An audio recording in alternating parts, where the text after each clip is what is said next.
Pagi hari ini, IHSG sempat dibuka di zona merah, namun akhirnya kembali rebound namun tetap berada di level 7.100, di mana ditutup persisnya di level 7.193 atau menguat 0,73%, di mana hari sebelumnya ini menguat 0,63%, sehingga jika dibandingkan dengan hari sebelumnya menguat 0,1%.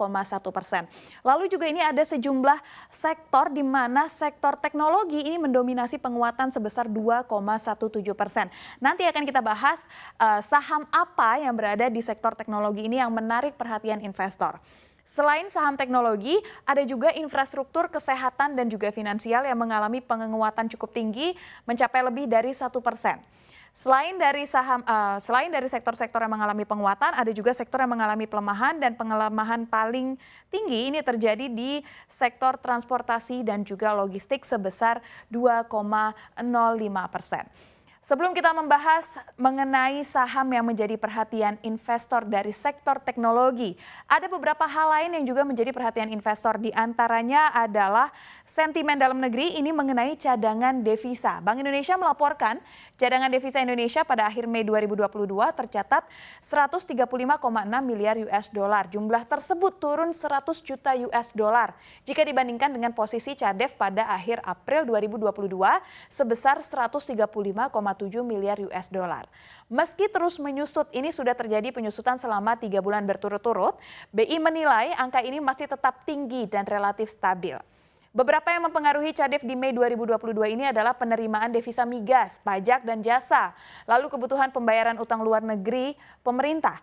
CADEV Mei 2022 ini dinilai mampu mendukung ketahanan sektor eksternal serta menjaga stabilitas makroekonomi dan sistem keuangan.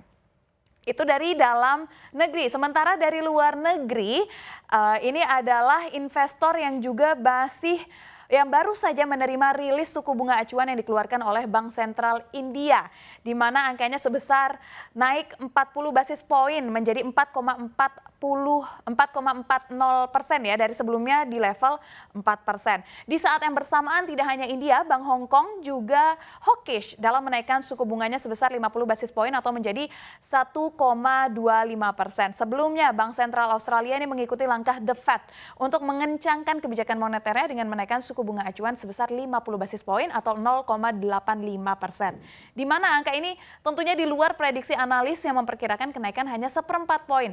Sebelum membahas lebih jauh, kita lihat dulu bursa Asia. Di sini mayoritas menguat, Nikkei 225 menguat 1,04%, Hang Seng Index mendominasi penguatan cukup tinggi di 2,21%, lalu Shanghai Composite menguat 0,68%, lalu ASX 200 menguat di 0,36%. Nah, kondisi ini juga mencerminkan para bank sentral mulai mengambil sikap dalam mengatasi laju inflasi yang tinggi. Nah, kenaikan suku bunga di sejumlah wilayah di Asia Pasifik tentunya menjadi acuan investor untuk melihat arah kebijakan Bank Sentral Indonesia. Tentu dengan melihat kondisi inflasi dan rupiah di Indonesia ya. Meski memang hingga kini BI masih mempertahankan suku bunga acuan di 3,5%. Tadi Chef di awal sempat membicarakan tentang saham yang menjadi perhatian para investor dari sektor teknologi ya. Kita akan membahas tentang Goto, yang dimana Goto ini menjadi saham yang cukup trending karena nilai transaksinya lebih dari 2 triliun rupiah per hari ini. Lonjakan transaksi Goto ini bersamaan dengan resminya Goto masuk ke dalam indeks unggulan LQ45.